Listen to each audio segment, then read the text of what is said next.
Le résumé de Par-delà le bien et le mal, le classique de la philosophie de Friedrich Nietzsche, va commencer. Profitez bien. Point clé 1. Même les cyniques ont besoin de réfléchir. De nombreux ouvrages philosophiques ont résisté à l'épreuve du temps, mais l'un d'entre eux se distingue par sa remarquable clarté. Contrairement à de nombreux textes philosophiques denses, l'approche de Nietzsche est concise, vivante et engageante. Au lieu d'imposer une idéologie particulière, il incite son public à remettre en question de manière critique les stéréotypes qui prévalent dans le monde moderne. Nietzsche s'est inspiré de nombreuses sources, notamment Arthur Schopenhauer, Richard Wagner et Paul Rée. Schopenhauer, philosophe renommé et athée convaincu, a imprégné les premières œuvres de Nietzsche d'une profonde connotation religieuse. De plus, Wagner, célèbre compositeur, et Rée, philosophe lui aussi, ont influencé son point de vue sur la souffrance et la moralité. Les liens de Nietzsche avec ces personnes ont même influencé son raisonnement philosophique. Lorsqu'il rompt son amitié avec Wagner, il réévalue complètement ses opinions. La morale n'est pas absolue, elle dépend de facteurs tels que la politique, la culture et les Lumières. À cette époque, Nietzsche adopte un mode de vie ermite, ce qui modifie le cours de ses publications philosophiques. Plutôt que d'éluder des aspects fondamentaux tels que la volonté humaine de vivre, d'exister, de procréer et d'innover, il prône l'importance d'accepter la vie et toutes les souffrances qui l'accompagnent pour la vivre pleinement. Pendant la majeure partie de sa vie, Nietzsche a contesté sans relâche presque toutes les doctrines et éthiques dominantes qui régissaient l'existence humaine dans l'Europe moderne. À la fin de sa vie, l'ensemble de ses réfutations l'ont amené à dire oui.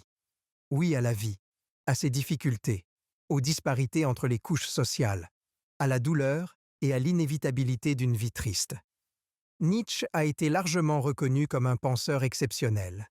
Ses écrits présentent aujourd'hui l'esprit et les idées du philosophe dans leur intégralité. Parcourez ce résumé pour vous plonger dans ses idéologies prophétiques sur la moralité dans une société civilisée. Point clé 2. Sur les préjugés philosophiques et les philosophes libres d'esprit.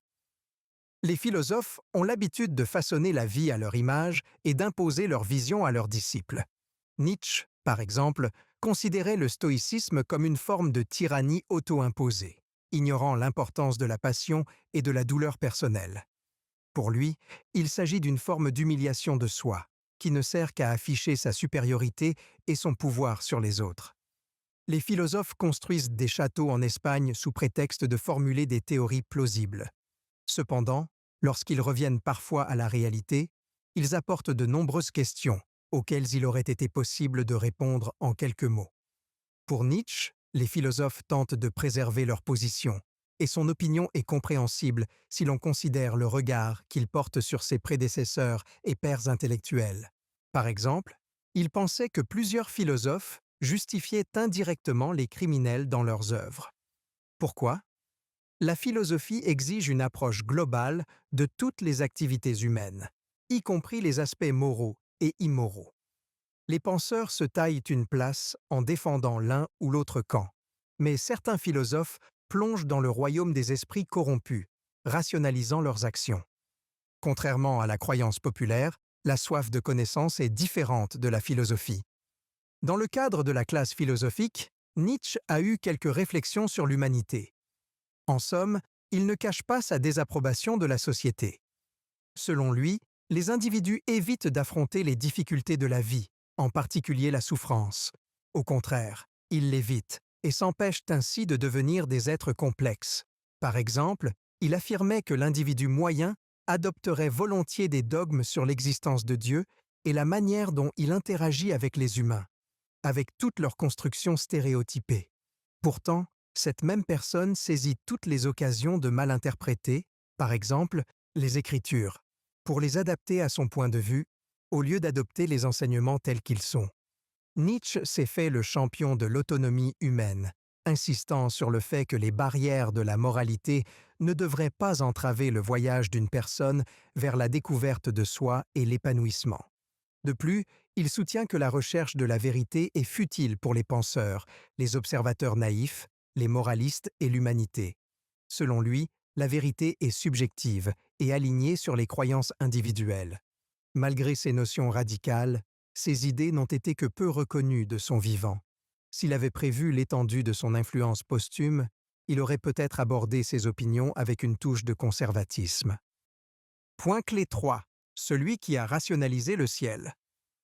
Au XVIIIe siècle, la révolution industrielle et la réforme des relations économiques ont commencé à modifier les modes de vie et les croyances, y compris la religion. Mais la religion n'a pas pu échapper à cette période de changement, qui s'est reflétée dans les textes littéraires et philosophiques. Nietzsche a été le premier à proclamer le caractère rudimentaire de la religion. Il s'insurge avec ferveur contre ce qu'il perçoit comme un déclin de la spiritualité, en particulier chez les chrétiens européens de son époque. En tant que libre penseur, il estimait que beaucoup exploitaient la religion, l'utilisant comme un moyen commode d'exercer leur volonté tout en négligeant ses formes et ses structures rigides. Cependant, il propose un paradoxe. Même si la religion promeut des vertus telles que la spiritualité, l'humilité et la modestie, elle atténue en fin de compte le potentiel inné des individus, ce qui conduit à une dilution des capacités et des aspirations de l'homme. Nietzsche estimait que de nombreux chefs religieux manquaient d'intelligence et d'originalité. Néanmoins, compte tenu des contributions sociétales de l'Église au développement de l'Europe, Nietzsche n'a pas hésité à reconnaître ses mérites. Néanmoins, il pensait que l'humanité pourrait mieux exercer son jugement et sa moralité si elle était autorisée à prendre des décisions basées sur l'inclination de son intuition. La foi répond à notre besoin de joie, d'optimisme et d'espoir, malgré la cruauté du monde. Nietzsche s'est également inspiré de divers textes, notamment de la Bible, dont il a tiré de nombreuses citations. Par exemple, l'une de ses déclarations illustre la relation entre la religion et la compréhension intellectuelle. Selon lui, chaque personne vivante, quelle que soit sa conception du théisme, s'efforce d'affirmer son influence, son pouvoir, ses principes et ses inclinations personnelles dans tout ce qu'elle fait. Pour être clair, Nietzsche n'a jamais plaidé en faveur de l'abolition de la religion, mais il a critiqué la superficialité, le plaisir et le patriotisme en tant que distraction des valeurs supérieures. Pour lui, le christianisme encourageait la faiblesse, la fragilité et l'acceptation de la soumission. Il pensait que l'Europe finirait par se décomposer si les valeurs chrétiennes continuaient à prévaloir, affirmant en substance que Dieu est mort aux yeux de ses adeptes. La morale est tellement ancrée qu'elle survivra à la mort de la religion. Friedrich Nietzsche. Le saviez-vous? De santé fragile pendant la majeure partie de sa vie, l'état mental de Nietzsche s'est considérablement détérioré après avoir vu un vieux cheval se faire fouetter dans la rue. Ses réflexions sur la morale ont transcendé non seulement l'humanité, mais la vie elle-même. Point clé 4. Sur l'histoire de la morale et la détresse des intellectuels. Nietzsche n'avait pas l'intention d'établir des systèmes moraux dans sa philosophie. En fait, il rejetait la morale comme une entité sans valeur. Au contraire, il pensait qu'elle empêchait ceux qui étaient capables de vivre leur meilleure vie de le faire. En d'autres termes, la morale fournit les moyens de survivre, mais pas de vivre. Les sociétés se structurent intrinsèquement autour d'un ensemble de règles optimales qui leur permettent de rester viables. Mais cet équilibre délicat peut s'effondrer lorsque des règles arbitraires sont imposées sous prétexte de créer des liens. L'Europe moderne illustre le fait que forcer la balance de la moralité peut impliquer un manque de direction personnelle. Ce point de vue suggère que les philosophes légalistes contemporains considèrent les humains comme des êtres légèrement élevés mais indomptés, enclins à se déchaîner sans surveillance constante. Du point de vue de Nietzsche, fabriquer des codes sociaux est un manque de respect. Selon lui, quelles que soient les structures mises en place, des hiérarchies se formeront naturellement en fonction du potentiel, des capacités et de la richesse des individus. Par exemple, les efforts visant à affirmer l'égalité entre les humains, qui est l'un des piliers de la moralité, sont voués à l'échec, car ce concept est contraire aux lois de la nature. Nous souhaitons un traitement égal pour tous les êtres humains, mais est-ce que cette réalité se concrétisera un jour? Ce sont là quelques-unes des failles que Nietzsche a trouvées dans la morale institutionnalisée. Les philosophes restent souvent incompris, paraissant énigmatiques et mystérieux, et seuls quelques-uns sont entrés dans l'histoire en s'affirmant. Au lieu de proclamations directes, les philosophes guident discrètement les autres à voir les choses de leur point de vue. Nietzsche a souvent déclaré qu'il préférait être mal compris, ou, plus simplement, être compris avec un effort délibéré. Il pensait que les flammes de la philosophie pourraient s'éteindre à l'avenir. C'est pourquoi il affirmait que les philosophes de son époque étaient réticents à l'égard du scepticisme. Ils préféraient préserver les dogmes et l'éthique de leur époque dans un statu quo. La philosophie est difficile, voire impossible, à enseigner. C'est un voyage à la découverte de soi qui mène les individus vers des destinations différentes. Nietzsche pense également que la plupart des gens voient les philosophes et leurs homologues scientifiques de la même manière. Cependant, il s'est efforcé de préciser que les philosophes incarnent plusieurs spécialités indéfinies. Ils sont la connaissance personnifiée. En revanche, les scientifiques n'ont pas la liberté d'esprit des philosophes. Ils se spécialisent souvent dans un domaine et sont guidés par une série de dogmes professionnels. Point clé 5. Les vertus varient selon les castes dans les sociétés humaines. De tout temps, les vertus ont défini l'orientation culturelle et morale des civilisations. Les valeurs de notre société actuelle reflètent celles que nous rencontrons à travers nos diverses influences. Les aptitudes morales de nos ancêtres ont probablement déteint sur nous. Bien qu'ils reconnaissent leur intégrité, nombreux sont ceux qui restent vigilants quant à leurs éventuels manquements.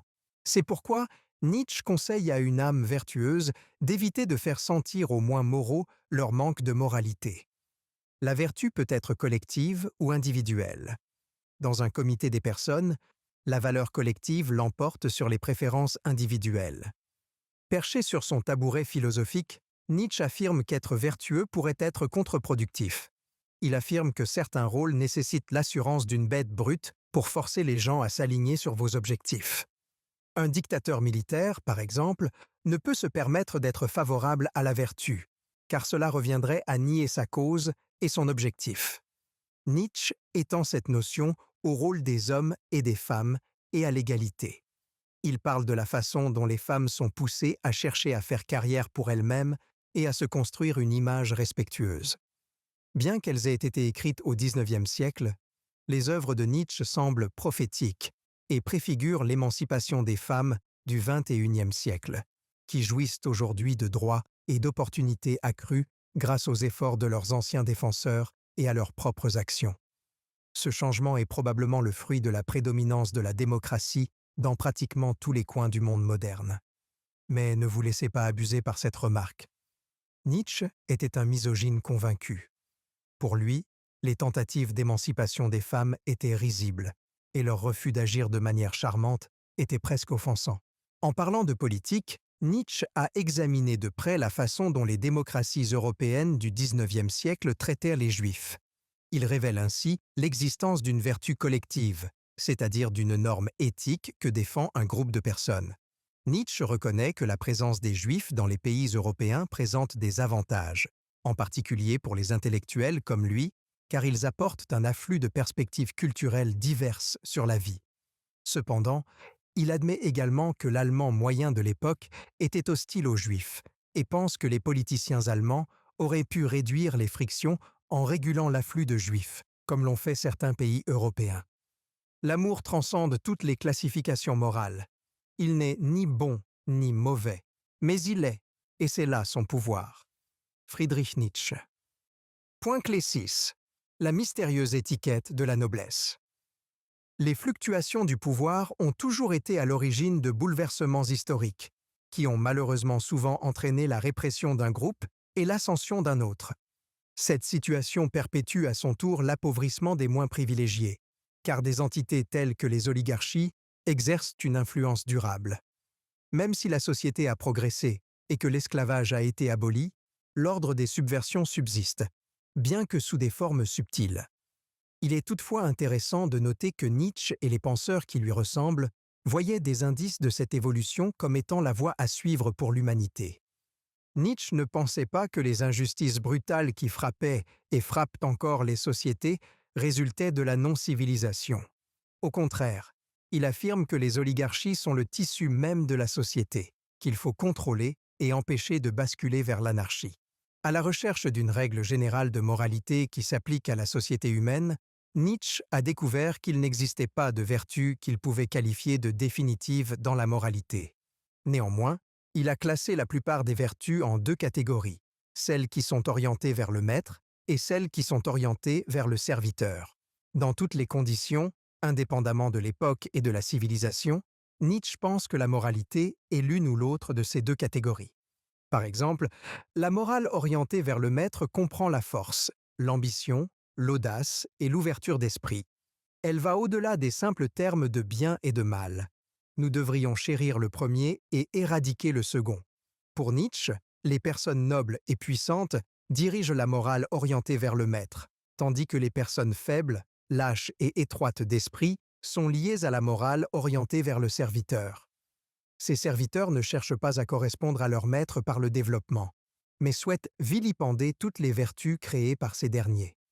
Par conséquent, les serviteurs présentés par Nietzsche sont cyniques et pessimistes. Être noble implique souvent une bonne dose d'égoïsme, car la noblesse coïncide rarement avec la servilité. Une âme noble, cependant, a probablement accepté la nécessité d'exercer sa volonté de puissance, un concept que Nietzsche a établi même dans une humilité ou une piété apparente. L'individu noble reconnaît qu'il laissera inévitablement des personnes en difficulté dans son sillage. Par conséquent, chaque individu qu'une âme noble rencontre est considéré comme une aide, un obstacle ou un refuge. Enfin, Nietzsche a également critiqué les philosophes qui prétendent maîtriser la recherche pure de la vérité. Pour lui, les meilleurs philosophes ont des valeurs, une morale et des nuances qui se mêlent à leurs enseignements. Il ne fait aucun doute qu'il incarnait lui aussi cette nature. Après tout, on pratique ce que l'on prêche. Conclusion du résumé.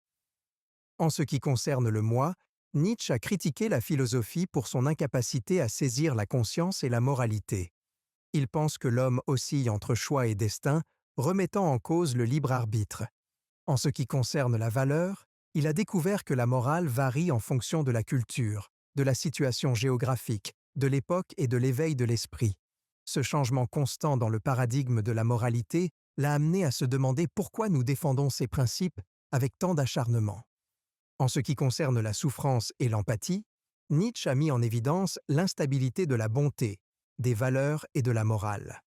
L'empathie peut être dispensée aux faibles, tandis que les puissants peuvent les pousser à l'obéissance.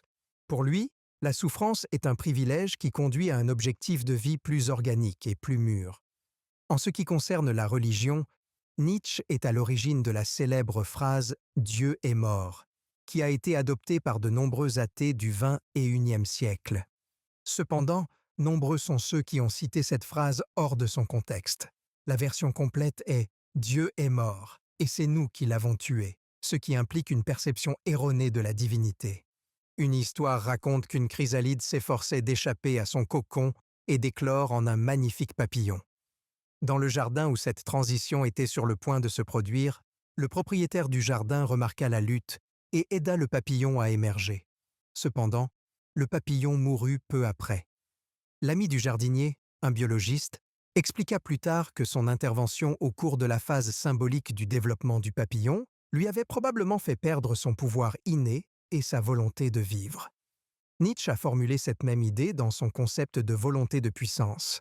Selon lui, l'homme n'atteint le pouvoir intellectuel, religieux, physique et même politique qu'après s'être affiné dans la fournaise nécessaire de la souffrance. Essayez ce qui suit.